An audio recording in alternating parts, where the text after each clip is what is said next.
I celebrate myself. I sing myself. I bequeath myself.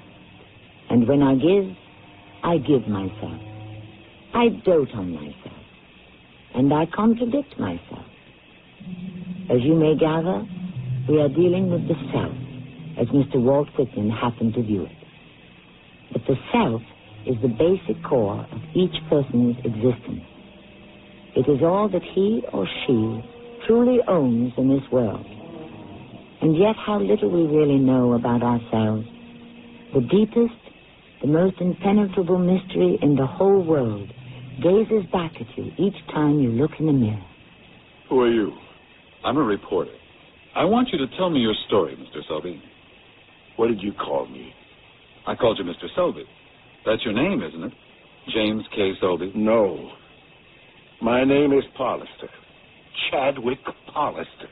Well, I find that difficult. Impossible to believe. Why? Because Chadwick Pollister is the victim.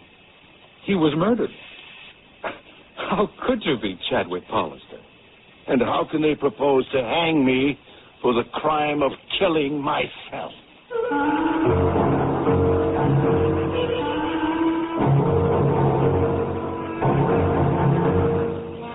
Our mystery drama, 2 Times Dead, was written especially for the Mystery Theater by Sam Dine and stars Lloyd Battista.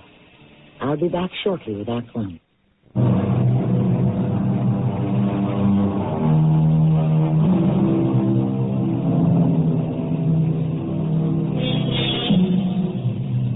You take the word justice. It comes from the Latin word jus, which means what is right or fair. Now take the word juice, as in orange or grape. It also comes from that same word, use, and it means the true essence of something.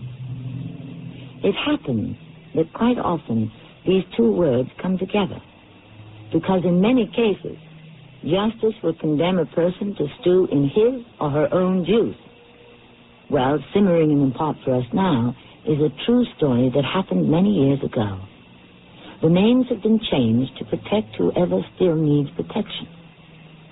We shall now meet a journalist named Ezra Baines Harper. You sent for me, Mr. Dilworth?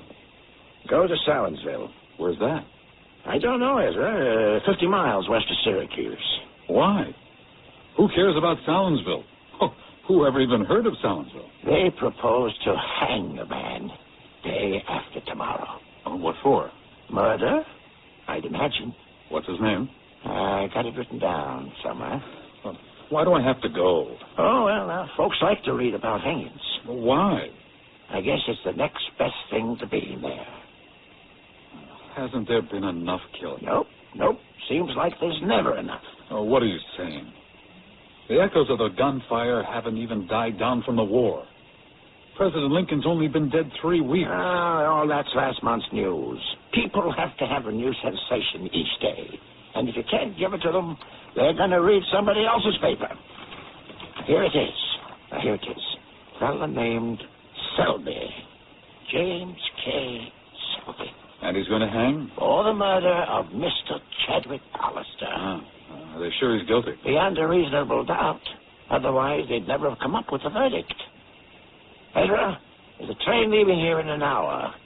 It'll let you off near Salinsville. Be on it. Good evening, Sheriff. What can I do for you? Well, my name's Harper. Ezra Baines Harper. I write for the Syracuse Courier. Now, here for the hanging, are you? I guess so. Why wasn't you here for the trial? I figure my editor was afraid the man might be acquitted. Can you tell me what happened, Sheriff? The name's Hooper, spelled H-O-U-P-E-R, but pronounced to rhyme with Cooper. Yeah, I got it. Please, continue, Sheriff. Well, where do you want me to begin? I'll start with Ella Mae Griswold. And who's she? Housekeeper for Chadwick Pollister's uncle, Nathaniel Pollister. Well, I'd just gone to bed when there was this awful racket outside my window. And there she was, screaming at the top of her lungs. I put my pants on top of my nightshirt and ran downstairs out the door. Murder! There's been a murder! I've seen a murder! Now, will you please calm down, Ella May? Oh, murder! Ella May, get hold of yourself. Tell me, what did happen? Murder! I was going back home after visiting my sister-in-law. You know, Rodney's wife, the brunette one, she had that baby. And the body's laying there out on the road. Whose body? It's Chadwick Hollister. Chadwick? Are you sure? It's Chadwick, and I seen the murderer. Who was it? I don't know. I couldn't see his face, but he was wearing a uniform. What kind of uniform? Well, it was a soldier's uniform. Well, you know how it's been. The roads are full of soldiers walking home from the war. Ella May, what did you see? Well, I was walking along when I seen this figure of a person kneeling in the roadside. Well, I couldn't imagine why. I was about to ask if something was wrong, but then... But then? Well, something seemed to warn me. Little voice sung out in my brain, "Look out, danger." All right. Well, lucky it was near where them blueberry bushes line the side of the road. You know, Hespeth's Road? I know where it is. Well, I quickly stepped behind them, but I could peek through and see what was going on. Ella May, for heaven's sake, what was going on? He was kneeling, as I say, and then I seen he was kneeling beside the body of a man. The body of a man stretched out on the road. The dead body of a man. All right. We have established that. Well, he was taking things from the pockets of this man and stuffing them into his own. What sort of things? Well, things. I don't know. Well, then what? Well, and then he stood up. And you couldn't see his face? It was too dark. What did he do? Well, he quickly looked around, you know, in that guilty way people have when they've committed a crime or a sin. Well, you can just tell. Now, just don't wander off, Ella May. Well, I guess he was satisfied no one had seen him. And then he started to run away. In which direction? Well, southwest, away from Hespeth's farm. And when he was out of sight, I went over to look at the body. It was Chadwick Hollister, all right. You could see his face in the dark, Ella May? Oh, no, Sheriff. I could see the face had been beaten very bad. But the clothes, that was his uncle's suit he was wearing, the suit his uncle gave him. You're sure of that? Oh, I could even see my own stitches where I'd made the sleeves shorter. It's him. It's Chad Hollister. And was it Chad Hollister, Sheriff? Well, someone had taken a pretty good-sized rock and smashed him with it. We found it, bloodstains and all, lying not too far from the body. And then what did you do? Well, I formed a posse, and we combed the countryside. Sure enough, we caught him next morning. It appears the fellow was a deserter. Had been in all sorts of trouble with the Army. Didn't the Army want you to return him? Not after they heard we was going to try him for murder. They said to us, "He's all yours." Could this Ella May Griswold identify him? Yeah, she said. It was too dark. Well, then where was your evidence? We found the money on him. What money? The fresh, new $10 bills his uncle gave to Chadwick. 20 of them. Well, the thing was open and shut. And did the soldier plead guilty? No. Naturally, he swore he was innocent. Of course he would. What's his story? Now, what's the difference? He was seen by a witness kneeling by the dead body. The witness didn't say she saw him commit the murder. How do you account for the dead man's money in his pocket? How does he account for it? He tells such a crazy story. Nobody could ever believe it. Do you suppose he would tell it to me? Oh, he'd tell it to anybody who'd want to listen. When can I hear it? Well, come by the jailhouse tonight after supper, say 7 o'clock. Well, sir, I never did talk to a reporter before in all my life till this thing happened. Well, then it seems I ain't been doing nothing else. Is it possible that the murdered man was not Chadwick Hollister? Oh, no, sir. I could tell by the clothes. I see. Well, why would there be any doubt? It was the same build and everything. Oh, I'm sure it was. What do I mean, sure? It was Chadwick Hollister. Do you suppose I might speak with your employer, his uncle, Nathaniel Hollister? Well, what for? Hasn't he also asked to identify the body? Oh, no. Nobody had ever asked him to do anything like that. Why not? Well, the poor old gentleman, he couldn't do it. He's blind.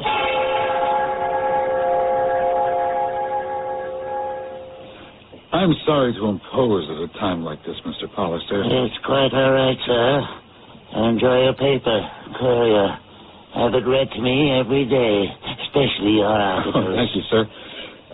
What can you tell me about the murder? Only what they choose to tell me. There's some money, the $200 worth of new bills. Yes, I had the bank give it to him. May I ask why? Yes, to start a new life. Or what was wrong with the old one? It's about everything. Now, I must admit, he'd gotten into every conceivable scrape as a boy, and when he arrived at man's estate, these childish pranks escalated into crimes. What sort of crimes? Swindling, embezzlement, various things of that nature. But somehow I could always get him off. But at the end, there was nothing that even I could do. About what?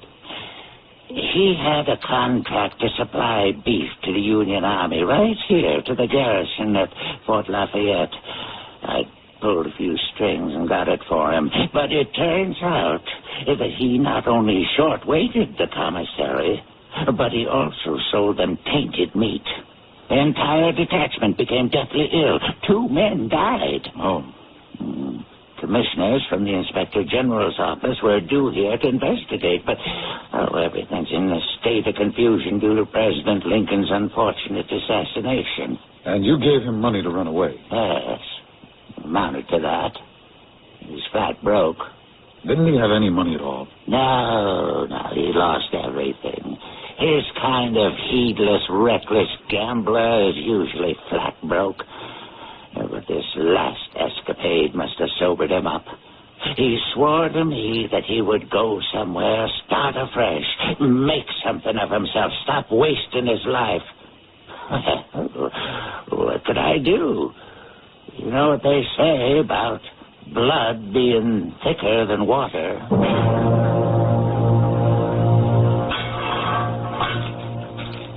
Mr. Selby, I'm Ezra Baines Harper. I'm a reporter for the Courier. What do you want? I'm here to do a story. What story? Your story. Sure. But don't you want me to tell your story? And what good would it do? Well, that's not the point. A story deserves to be told. Why? Because it's the account of a human life. You say you want to hear my story. That's what I came for. Haven't the rest of the boys told you? What boy? Your own crowd, the reporters and such? Well, what would they have told me? That I'm crazy. But why? Why would they say you're crazy, Mr. Selby? Because my name is not Selby. My name is Chadwick Pollister. Your name can't be Chadwick Pollister. It's impossible. Why is it impossible? Because Chadwick Pollister was murdered. How could he have been murdered if I'm Chadwick Pollister?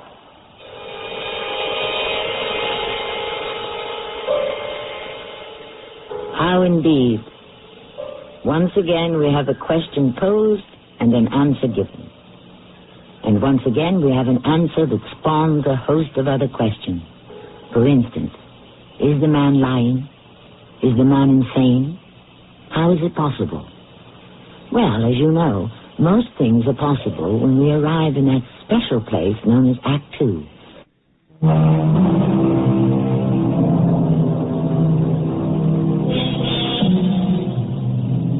It's axiomatic. You cannot be in two places at the same time. Neither can one person be two people at the same time.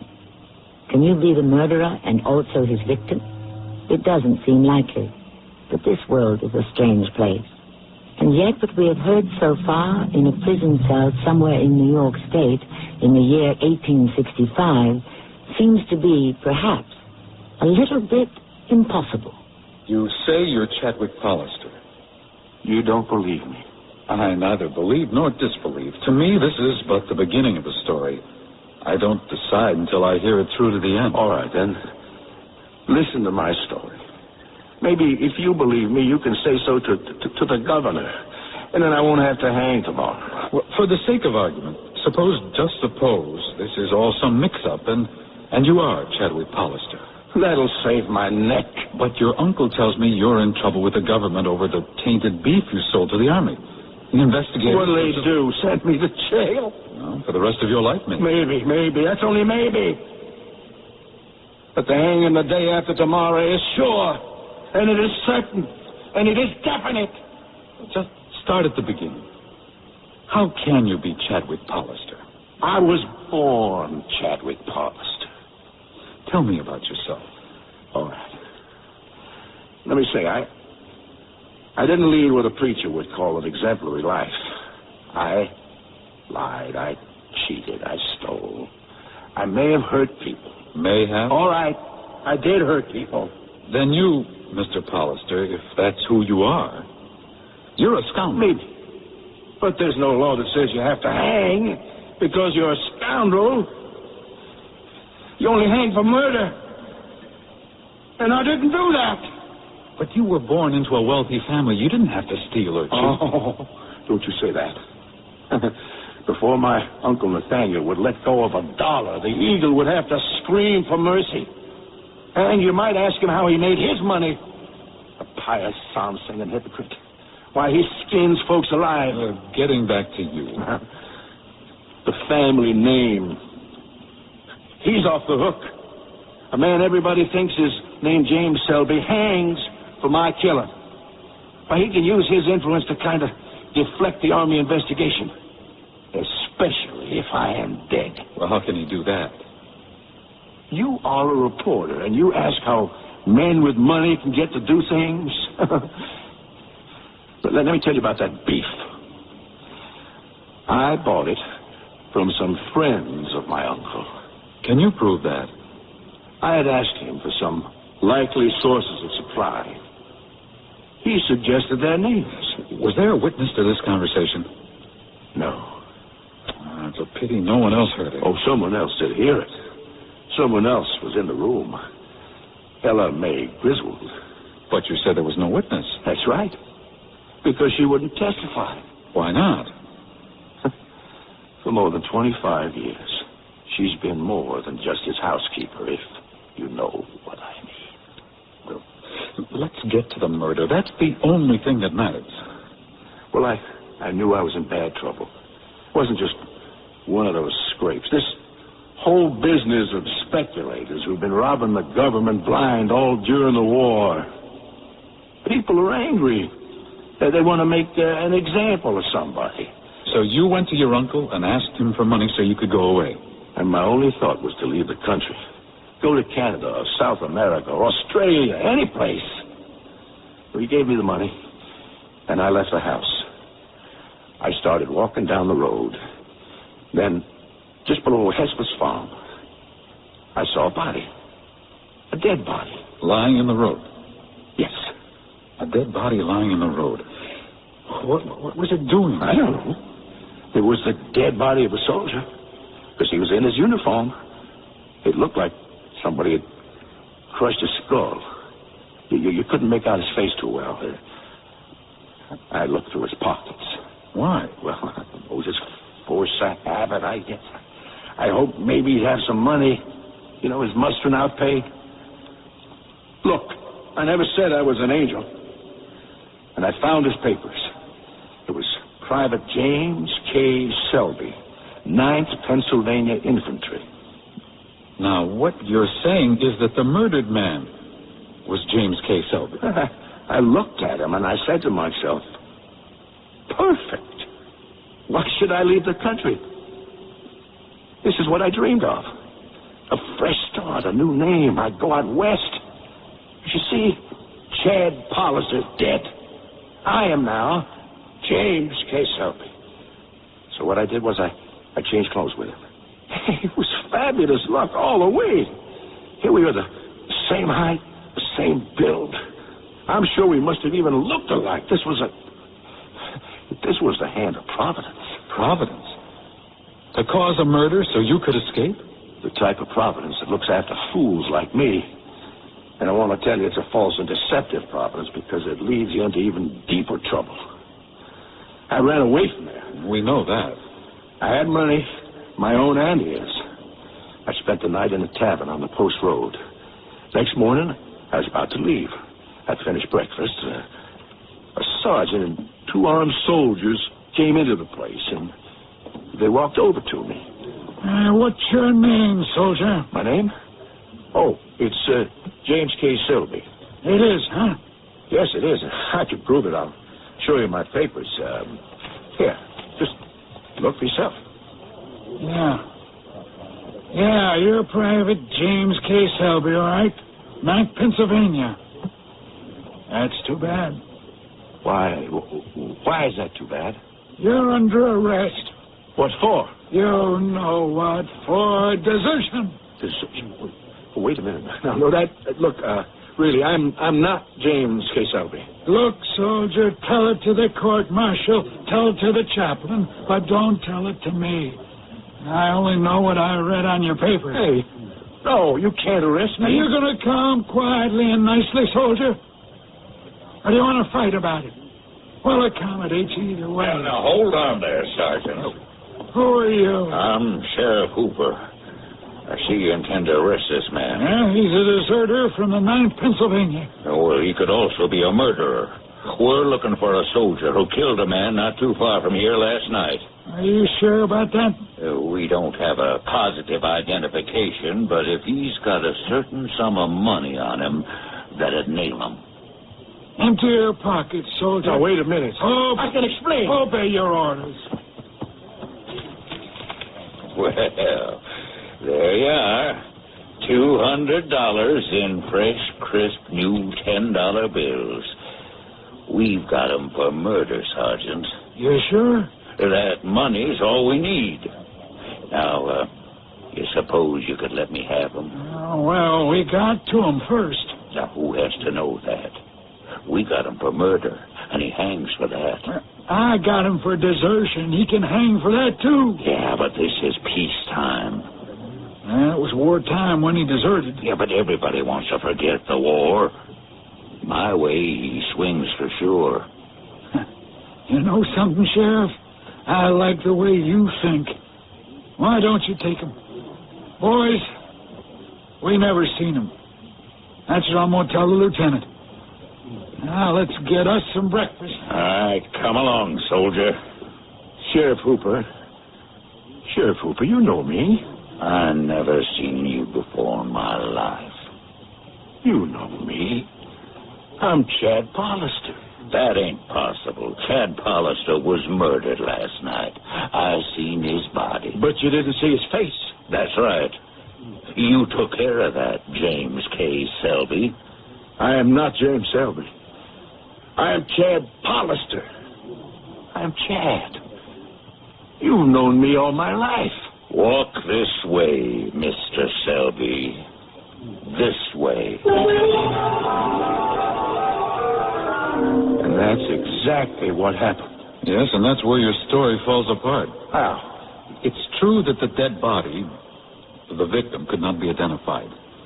But the murderer's face is in the open for all to see. You grew up in Salinsville. You spent your whole life here, is that true? Yes. And everybody here would know Chad Hollister, isn't that true? Yes, of course. And why does everyone refuse to believe you are Chad Hollister? Are you saying that somehow, suddenly, overnight, they've all forgotten what you look like? Well? Yes. Do you expect me to believe that? I've gone over the trial testimony. Your lawyer, using the defense you gave him, called witness after witness to the stand. All of them said they had never seen you before. All of them denied that you were Chad Hollister. I know. The jury were all from this township. They didn't believe you were Chad Hollister either. They're all lying. But why? They all hate me. Everyone in town hates you? Everyone in this town. Everyone. You've harmed everyone in town? Well, they all hate me or they're scared. Of what? Of who? My uncle and Sheriff Hooper. Why? They're the richest men in town. Between them, they own it. The mortgages my uncle doesn't own, the sheriff has.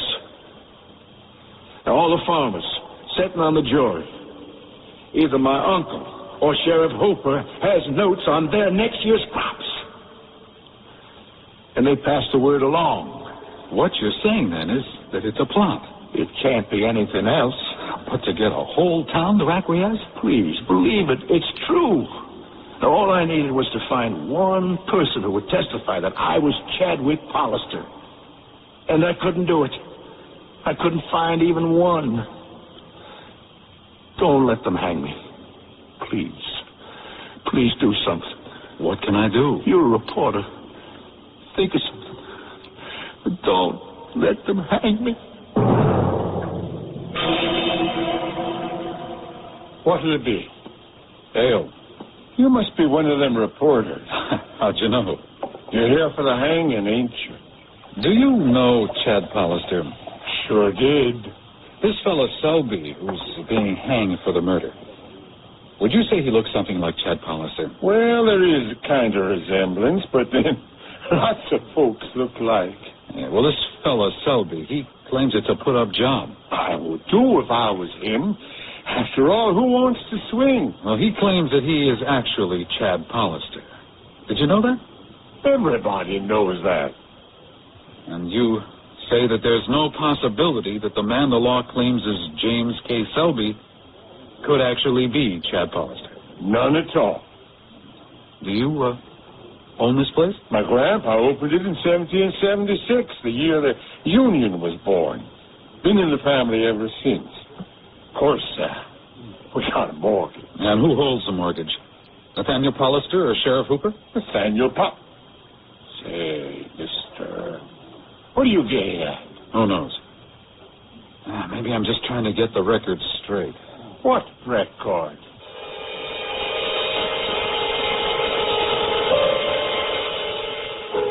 Yes? What record? Well, we have two possibilities. A deserter from the Union Army came upon and killed Chadwick Hollister on a lonely road one night. Or Chadwick Hollister walked the same lonely road, found the dead body of an Army deserter, and changed clothing and identities, and is now being tried for that murder. But if that's true, the whole town is collaborating and committing perjury by refusing to recognize Hollister. Can you get a whole town to create and maintain a unanimous deception? As you know by now, you can get almost anything in Act 3, which you get right here, shortly.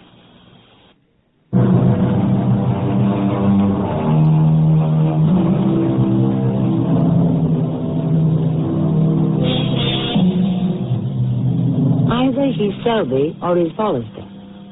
Either he's the victim or he's the killer. He has to be one or the other. But which? In cases like these, the popular expression is you pay your money and you take your choice. But here no one really knows what the true choices are. And everyone you ask only succeeds in deepening the mystery.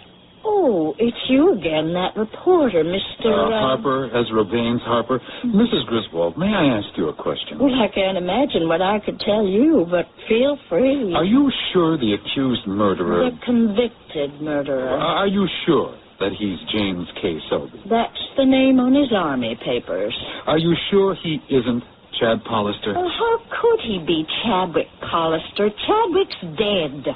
A murdered body was found by the side of the road. The face was never positively identified. The judge, the jury, all were convinced it was Chad. Are you convinced? If it's good enough for them, it's good enough for me. This James K. Selby, he claims he's actually Chadwick. Now, is that possible? Nope. Why not? It don't make sense. All of us knew Chad since he was a baby. Now, how could this fella claim to be him? Tell me, did you like Chad Hollister? No, I didn't. Why not? Because he was no good. He broke his Uncle Nathaniel's heart. His uncle who'd raised him since he was a baby and gave him every advantage. What did Chad ever do to you? To me, nothing. So you disliked him not because of anything personal on your side, but because of the way he treated his uncle. You could say that. I gather you like his uncle. Yes. He's always treated me fair and square. He's been a good employer. The best. Thank you, Mrs. Griswold. For what? Oh, incidentally, who was Mr. Griswold, and whatever became of him? He was my husband. He worked for the bank, for Mr. Hollister.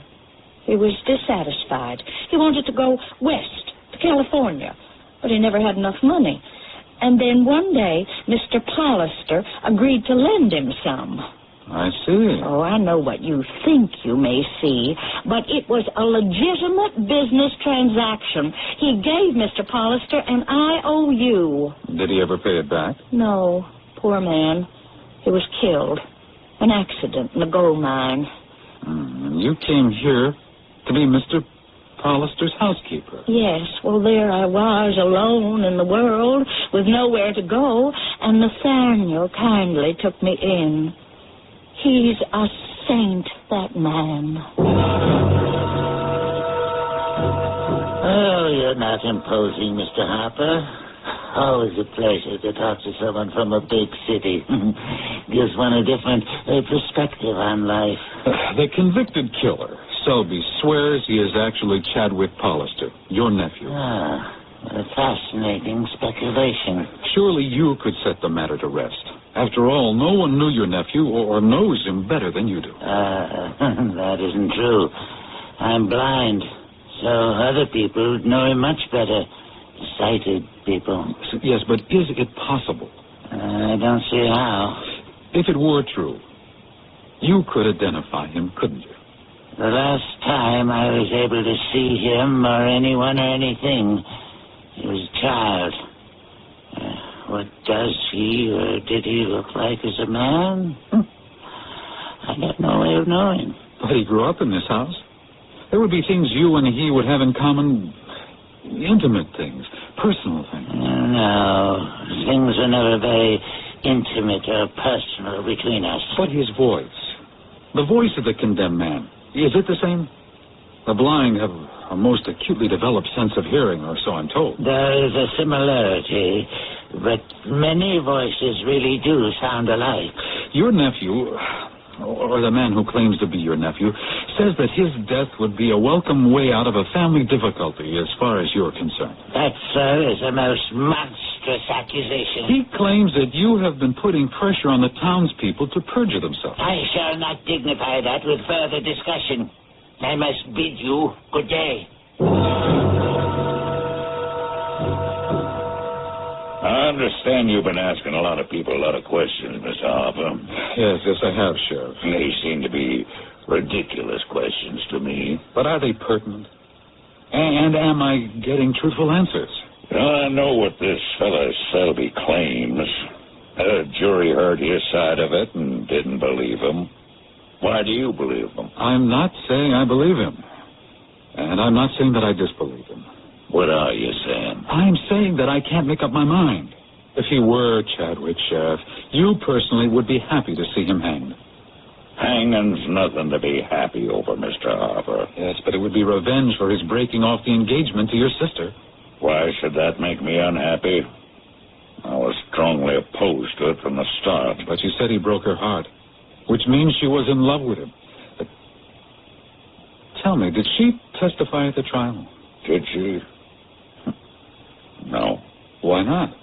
It would seem to me that she could certainly identify him as Chadwick Hollister or denounce him as an imposter. Why wasn't she called to testify? You want to know why? Come with me. Come in. Sit down, Mr. Harper. Lydia? Lydia, it's me, Tom. Oh, Tom. Oh, Tom, you're home early, and I haven't even started supper. It's all right. I just wanted you to meet someone, Lydia. This is Mr. Ezra Harper. How do you do? Mr. Harper's a reporter from the big city newspaper, the Courier. Oh, is he? Have you heard from Chad? And no, dear, he hasn't heard from Chad. Chad was here one night. Does he know who Chad is? Yes, Lydia. sad walked out of here one night. He said he would see me in the morning. The next morning, Saturday morning, we would go on a picnic, but he never came back, and he promised he would. Well, he's all right, Lydia. Just talk slow. And everybody tries to tell me that he's dead, but I know he isn't. I know he's in California. How do you know? Well, because I've just been out there to see him. You've been out to California? Oh, yes. Yes, I've been out there lots of times. It's quite a long and hazardous trip. Oh, no, not when you're used to it. Oh, and there's so many interesting ways to go. Now, Lydia, my dear. See, most folks go by wagon train, and that's fun. Have you ever tried it? No. Lydia, dear, we've got to be going now. Won't Mr. Harper be staying for supper? We have plenty. Could you possibly identify Chadwick Hollister? If I were to show you a man, could you say definitely, yes, that is or that is not Chadwick Hollister, the person to whom I was once engaged? What is he saying, Tom? There's nothing, dear. Nothing. Was I ever engaged? I don't remember. And to someone named Chadwick Hollister? Well, who is Chadwick Hollister? I never heard of anyone by that name. Well, it's been very nice meeting you. Well, come again and stay for supper. Oh, but not tomorrow night. I think I have an engagement to leave for Europe. See you later, Lydia.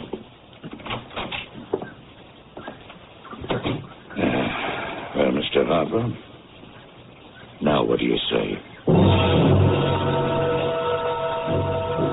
Don't you see, Mr. Harper, how they're all ganged up on me? What's that sound? They're hammering up the scaffold for tomorrow. For me. Don't let them hang me. Oh, there must be a way to get to the bottom of things. Wait. You can't get people to prove you're Chadwick Hollister. What have I been telling you? Did you try to work from the other side? Could you get people to prove that you aren't James K. Selby? You had his papers.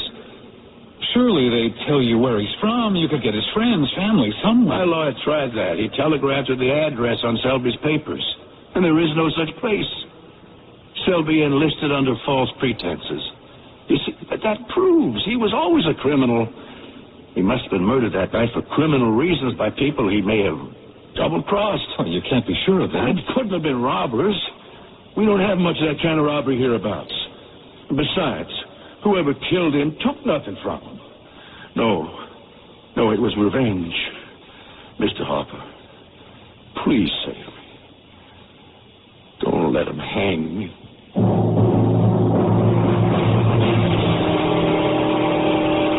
What are you doing here?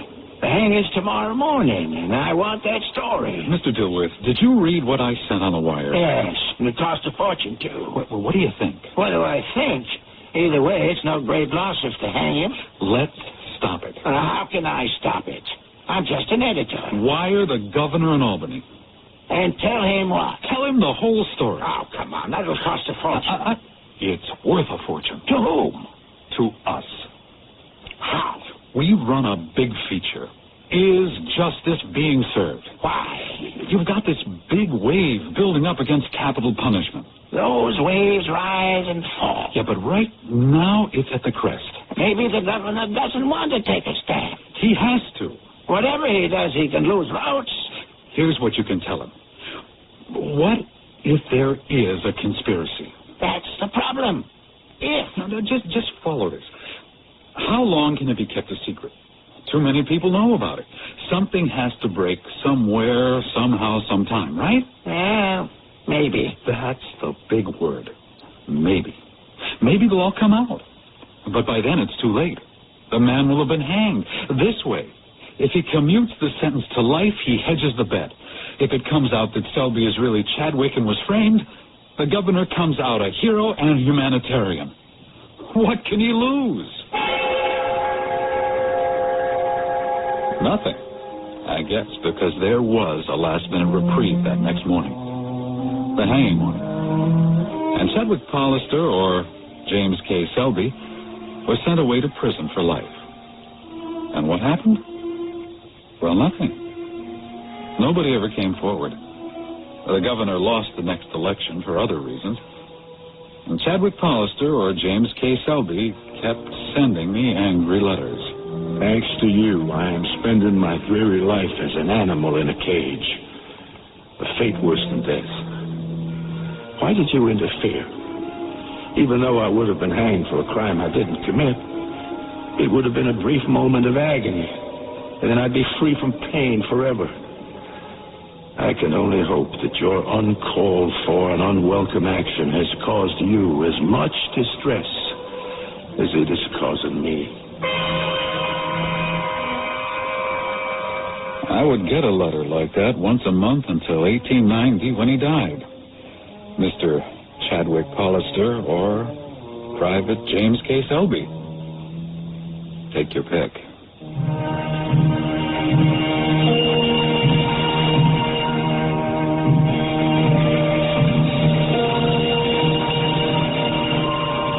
I don't know which to choose. You can make out just as good a case for one side as the other. Mr. Ezra Baines Harper died in 1898 in Cuba, where he had gone as a correspondent to cover the war with Spain. If he knew more than he told in his news reports about the Hollister-Selby case, he never confided in any way to anyone. I will have something I can confide in just a short while. Hi, I'm Wyman Saunders. This is Heartbeat. Are you depressed? Is it hard to get out of bed in the morning?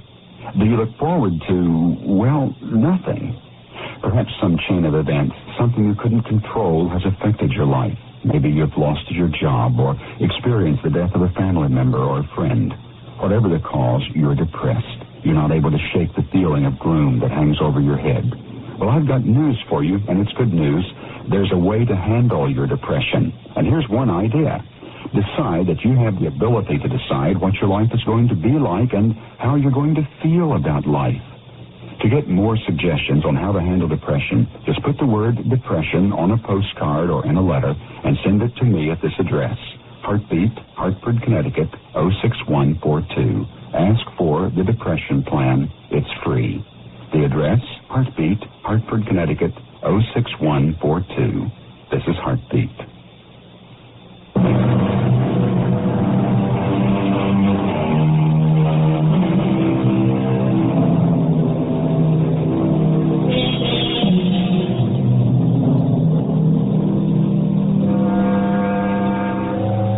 Philosophically and psychologically, our story does not present a problem, because the philosophers and the psychologists see a dualism in each of us.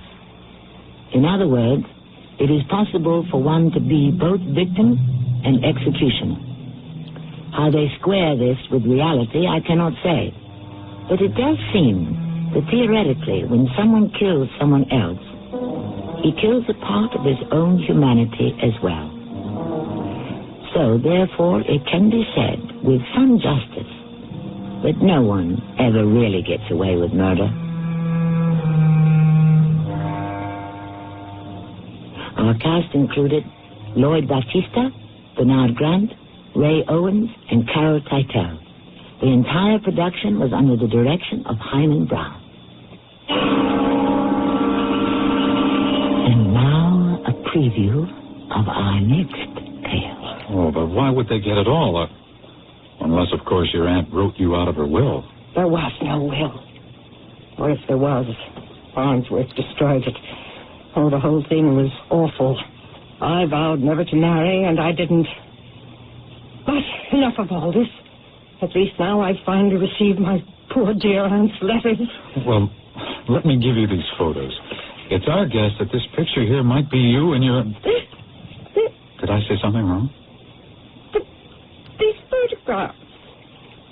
Where did they come from? From a roll of film that I found in an old camera at the same auction where my wife bought the old box of letters. Oh, dear Lord. Oh, Miss Winslow, are you all right? These photographs. Take them out of my sight. Take them out of here. And go. And don't bring them back, ever. This is Tammy Grimes inviting you to return to our Mystery Theater for another adventure in the macabre. Until next time, pleasant dreams.